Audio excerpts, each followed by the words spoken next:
Welcome back to another UFC fight prediction video. In this video, I'll be predicting the main card fights for UFC Fight Night on ESPN Plus, Dos Anjos versus Lee.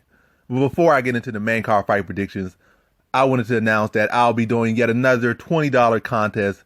Same as the past couple weeks, like 4 or 5 weeks. Same method of entry, same method of winning.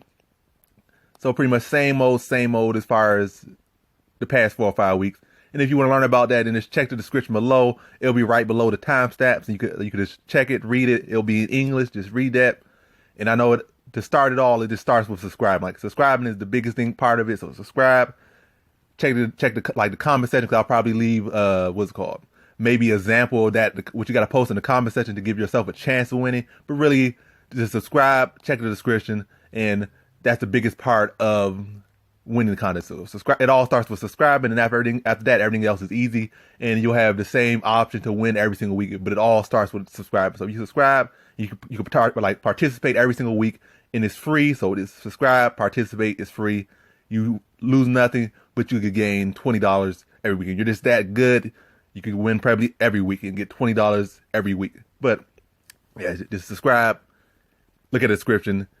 Enter and you'll be good, and that one subscription is worth free try every single week. So, but that being said, let's get to what this video is actually about, the actual subject matter of this video. So in our first fight, we have in the lightweight division, Ramos versus Austin Hubbard. So Hubbard just debuting versus the dangerous Ramos. Ramos should win this fight. He's the favorite in this fight, and for a good reason.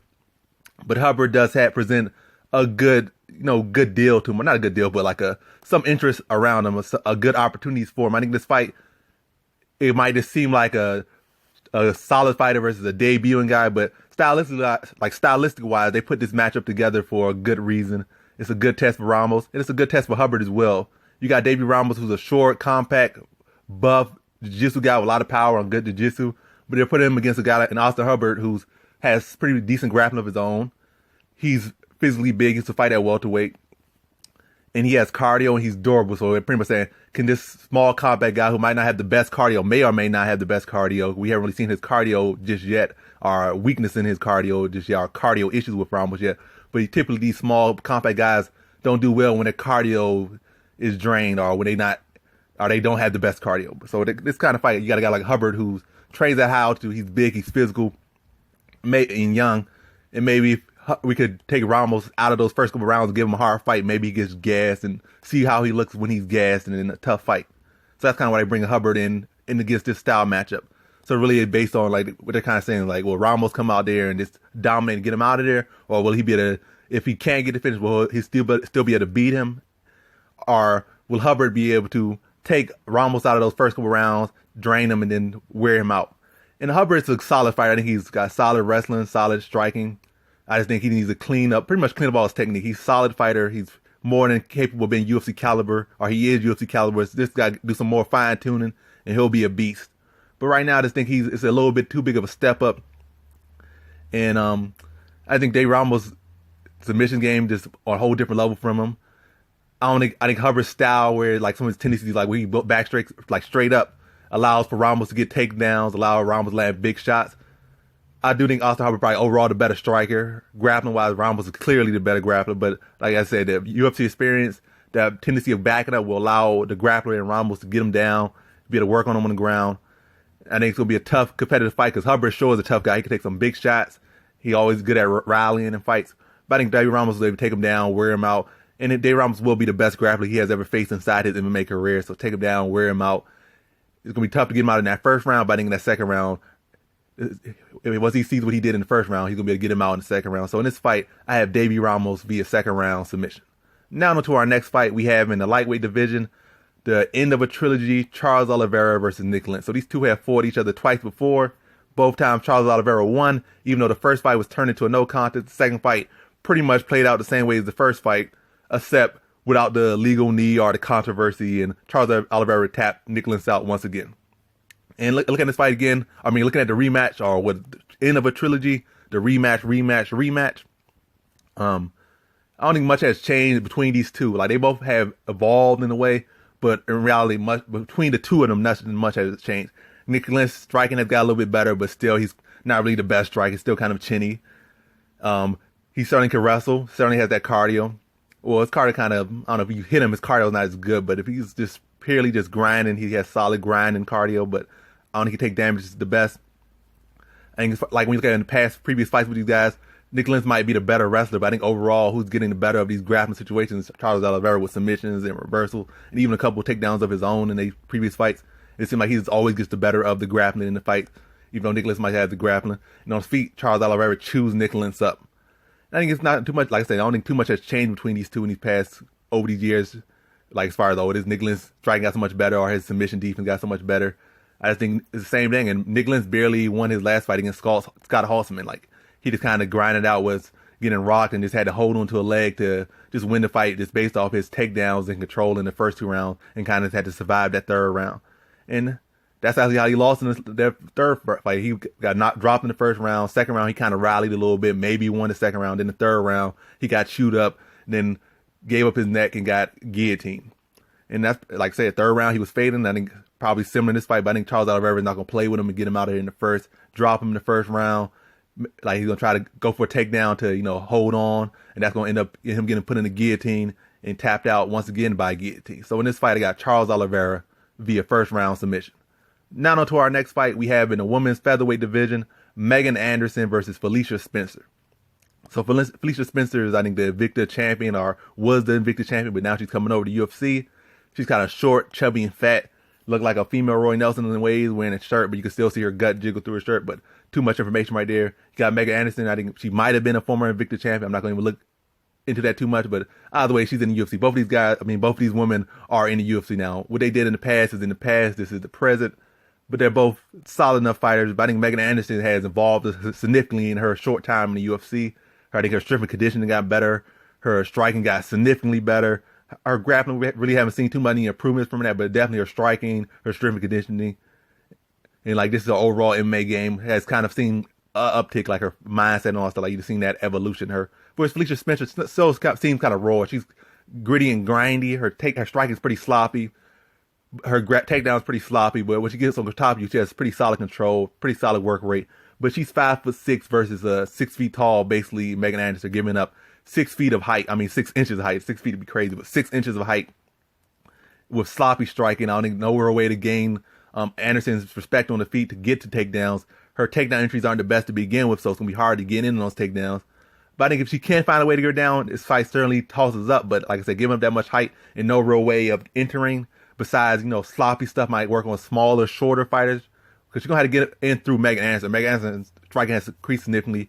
Her footwork has increased significantly. Her control of range has increased significantly, like with her teep kicks, her jabs, her straights, all her stuff, and her movement to keep a shorter fighter away from you. And Felicia Spencer is not no phenomenal wrestler or no phenomenal explosive fighter. She's short, fat, slow, but gritty and grinding. I think that's going to walk her into a lot of big shots. And Megan Anderson's power has improved significantly too, because she was rocking Holly Holm, had Holly Holm turn into a wrestler. So that's a different thing. I think Megan Anderson just tears her up, walks her into a lot of big shots, or she walks into a lot of big shots, like Spencer walks into a lot of big shots because he's trying to get in on takedown. And I think Megan Anderson just takes advantage of that, loads up, lands some big power shots on her, drops her, and finishes her in that 1st round. So in this fight, I got Megan Anderson via 1st round TKO. Now on to our next fight we have in the middleweight division, Antonio Carlos Jr. versus Ian Heinisch, or Heinisch. So Ian Heinisch is a pretty good, what's called, addition to this UFC middleweight division. I think this is his first, or I'm not his first, but it's either his 2nd or 3rd fight in UFC. His first fight was against, I forget his name right now, but spinning head kick guy, tough Brazil winner. I'm forgetting his name right now, but whatever case, it's similar, not too different a style from Carlos Jr. A guy, Cesar Ferreira, a guy with good jiu-jitsu. I say his striking is better than Jr., but Jr. has better grappling and better credentials in grappling as well. And in that fight, Ian Heinisch showed good takedown defense. He showed good scrabble ability and really was able to just outwork and drain Ferreira in that fight. And then it's like he won the war of attrition. Then it was Ferreira started to slow down. He started to pick him apart and came close to finish him several times. And in that fight, he got put in several different bad positions, but he was able to grind his way out. And he even was bold enough to try to tap out a solid black belt in Ferreira. So he was going for submissions. He was defending submissions. He was scrambling and really just made what's name work till he just wore himself out and then start picking them apart. And we have seen Carlos Jr. lose in a way like that to Dan Kelly. When he came down, he was dominating Dan Kelly in the grappling. and then Dan Kelly pretty much wore him out, and he just got finished by Dan Kelly. And I can see that could potentially happen, but I think Carlos Jr. has learned from that fight and has done better at preserving his card. Like, he won't just go for takedowns after takedowns. Even though Heinisch might be open to get taken down, he's not going to just fall because, Heinisch can scramble and get back to his feet very well. And he's going to take it slow, find his time. I think as far as striking, they're striking around the same level, but grappling-wise, it's just based off who will win, or who has the better credentials, who's the better grappler at full cardio is Junior. But down the stretch, like I said, Heinisch has much better cardio than Junior. That's one of his things. He's phenomenal cardio, his phenomenal workout rate and stuff like that. That's what Heinisch brings. Tenacity, phenomenal cardio. So Junior has to be mindful of that. I think he will, especially knowing that he lost like that before. I think when he goes through takedowns, he makes sure he keeps striking, sets him up, and doesn't really go for the kill just yet, and like let things play himself out so he doesn't burn himself out. Smart conservation of cardio, and could just focus on control more so than his finish. And he can still be competitive fight because Heinisch is not going to lay down for him. He's going to be game, and he's going to be trying to fight this whole way and definitely attacking for his own submission, definitely trying to land big shots. But like I said, I feel like Carlos Jr. is a more veteran fighter, been there, lost that way before, and he's going to fix it up in an event, show that he can overcome what he lost to in the past. And like I said, competitive fight nonetheless, because Heinisch is just that type of fighter. But I think Junior's veteran experience, been there before, and now he's going to show his growth from that loss in the past. And just fight with a smart way. And I think he's not going to finish Heinisch, but it's going to be a close, competitive decision. But the control of Carlos Jr. will win him the fight. So in this fight, I got Antonio Carlos Jr. via decision. Now on to our next fight we have in the welterweight division, Neil Magny versus Vicente Luque. So this is an interesting fight right here. I've been high on Vicente Luque for a good minute now, and he's a very solid fighter. I say he's one of the best strikers in the welterweight division right now. Neil Magny certainly has an impressive resume and kind of underrated, and probably people overlook it, especially some wins over world champions and title challengers, and pretty decent wins over those guys as well. But yeah, Neil Magny's a pretty solid dude. But in this fight, I just think the style matchup heavily favors Vicente Luque, knowing that Neil Magny's lead leg is so available and really has led to the success of a lot of people. Like RDA was able to chop his leg down, instantly get him onto the ground, submit him in with 20 seconds of getting him down. Neil Magny has lost to Sergio Moraes and somebody else. Oh, did he fight Damian Maia too? Yeah, he lost to Damian Maia via first round submission, lost to Moraes via first round submission, lost to RDA via first round submission. So some issues with his submission defense, some issues with his lead leg. What's his name? Lorenz Larkin was able to chew his leg up. And just in his last fight, Ponzinibbio was able to chew his leg up. And Vicente Luque has a really underrated ground game as far as offensively and defensively. And he can finish you equally on. He has equal a percentage to finish you on the feet as he does have on the ground, because his ground game is very deadly. He has a very deadly what's called, it was not a guillotine, it's like a darce. Yeah, like a darce or something. Yeah, he has very deadly darce, real heavy leg kicks, especially with Neil Magny having a weakness to leg kicks, which could chop him down, lead to ground and pound, and lead to ground exchanges. But really, I think it's going to come down to that lead leg of Neil Magny getting chewed up by not getting chewed up by Luque, and then Luque's corner him kind of like Ponzinibbio did in his last fight. Chew up that lead leg, really cut off his mobility, get him pinned against the cage, and just unload shots. And Vicente Luque is very accurate, very sharp, very to the point. And he has similar to that style that Ponzinibbio has. But I think his technique is a little bit more cleaner than Ponzinibbio. Ponzinibbio does a lot more volume, but Luque's shots a lot more sharp. They're not as many strikes, but they're real sharp. They're all going to the point. They're all going to kill. Most of them will hit the mark. So he's going to chew that leg up, pin him against the cage, and just really pick him apart. Neil Magny's a solid dude, but Vicente Luque just has a style where he can pretty much beat Magny everywhere except cardio and maybe height. But that's not a thing. I think more so this is cardio. The best thing Magny will have is his cardio, and maybe he's a little bit of his experience. But other than that, I think if Luque chews up his lead leg, pins him against the cage, tees off on him, and takes him out of there. I think it happens in the second round. So in this fight, I got Vicente Luque via second round TKO. Now on to our main event we have in the welterweight division, Rafael Dos Anjos versus Kevin Lee. And we have a real interesting matchup right here. You got RDA riding a 2-fight losing streak, but don't be so easily swayed by that. You got Kevin Lee coming off a loss to Iaquinta. That's now making that 2 loss to Iaquinta, but don't be swayed too much by that. But both of those things definitely have the factor. So in this fight, Kevin Lee's going to definitely want to be wrestling. He's going to maybe want to mix and strike, but more so he wants to wrestle. And you might say Usman did that to him and Covington did that to him, but those are real big names. Usman just dominated Woodley way more than he dominated Dos Anjos.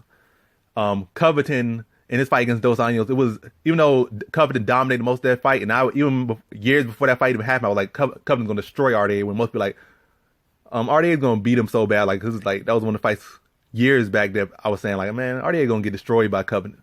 And he did lose him, but it wasn't in the way that I thought he would. And even Usman, like, guys like Usman, I thought Usman would dominate him more than he did dominate. Even though he did dominate RDA, he didn't dominate him as much as I thought he would. RDA showed real improvements in his wrestling, his defense, his cardio, and all that stuff, especially in the Covington fight. In the Covington fight, Covington was really only got maybe 1 or 2 solid takedowns and no real control ever in that fight as far as on the ground, and had to just wall and stall him to a decision, like kind of run him to the cage, hold him against the cage, and just try to wall and stall him. That's all he did. And then even that fight, I think RDA might get 1 or 2 takedowns, and then just, even though Covington probably won about 10 minutes of that fight, it was just about a couple minutes in the fight where Dos Anjos would have his moments that maybe stole a round or two for him. And that third round, in my opinion, was kind of potentially up for grabs. And not the third round, but that 5th round was potentially up for grabs. So that's against a big, solid wrestler with freakish, phenomenal cardio that RDA was able to hold his own with, defend most of his takedowns, hold him to just wall and stall him over a 5-round fight. So that's real impressive. You might say, oh, he's sucking against wrestler, but most wrestlers would kind of give up after not getting a takedown for those, especially after going for 1 or 2, 3 takedowns and they can't get it. They would give up, be like tired, and just be labored, leaning over, and just be picked apart. But really, when you look at most of the wrestlers that RDA has lost to, like Clay Guida, phenomenal cardio, Hall of Fame cardio. Covington, already Hall of Fame cardio. Usman, Hall of Fame cardio. It's not just wrestling, it's wrestlers with phenomenal cardio. You can add Khabib in that, but I don't think Khabib has phenomenal cardio, but Khabib is very smart. He's conservative with his cardio. He'll put you in positions that make you work where he doesn't have to work. So it's a similar thing. He's where Khabib might not have in cardio, he has in smarts. He's very smart at conserving his cardio. Whereas Kevin Lee, that's his thing. He's a very big wrestler, very technical, very good, and all that stuff. But one issue we have about him, when he's tested and he has to really work for takedowns and really work for, fighting and stuff, he starts to burn out. He starts to labor. He starts to lean over and be hittable. And in this fight, maybe we're going to question this. Come up to 170, does he lose that issue? Does he learn from the past and start to be more smart with his conservation of cardio or his work rate? Or whatever he needs to do so that he don't be tired or laboring, especially in a 5-round fight. So that's really what this fight is about. Can Kevin Lee put on a solid wrestling solid wrestling work rate without burning himself out against a guy who's going to be defensively sound with his grappling, like maybe Iaquinta? Because in the Iaquinta fight, you saw Iaquinta still got taken down, got put in bad positions, but was smart, was patient, able to maybe defend himself in the bad positions, and then started to defend a couple takedowns. And then when Kevin Lee got a couple takedowns defended and wasn't really having success on the ground, he started to look lost. Can RDA do that? I think RDA is definitely capable of putting him in that same position, because RDA is like a third-degree black belt. He's not Edson Barboza, who's going to get taken down and have no answer. He's not Edson Barboza, who's going to get put against the cage and let you get in on his hips and lift him. He's going to be positioned. He's going to get those underhooks. He's going to be throwing knees to your body, going for submissions, going for sweeps. He even got a reversal on Usman. So it's like RDA might be on a 2-fight losing streak and losing the wrestler, but it's not as much as it seems. But I'm still going to lean to Kevin Lee in this fight, despite all that stuff I just said right there.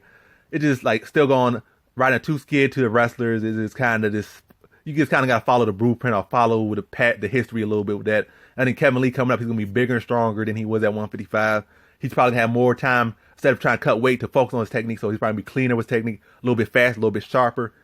And his cardio is probably better. The most important thing, his cardio, because he's not spending time like with Rumble Johnson when he was trying to cut to 170. He lost a lot of cardio, he lost a lot of technique. But then we went up to 205 and 185 and heavyweight, etc. His cardio was better. His technique was better. He improved significantly. I think Kevin Lee going to at least see a jump in his technique, see a jump in his cardio. And that's going to be just enough for him to probably push that pace for 5 rounds. But still, I think at moments, it's going to be times where he's going to need to take a breather, because he's not Usman. He's not Covington. He's not Clay Guida. His cardio, I don't think his cardio is ever going to be top notch. But I think at least it's going to be much better than it was at 155. And he's going to be at least be able to keep that pace enough to keep RDA from having too many periods of time where he can land really effective shots. And really more so try to push RDA against the cage, get some takedowns, land some control, and just win a pretty gritty type fight that's going to at least put Kevin Lee back in the spotlight once again, pretty much put that loss to Iaquinta behind him. But a competitive fight, gritty, grindy, ugly, but I got Kevin Lee via decision. So in this fight, I have Kevin Lee via decision. And that concludes my fight predictions for the main card of UFC Fight Night on ESPN Plus, Dos Anjos versus Lee. Thanks for watching. Like, comment, subscribe, and come back for more videos. Peace.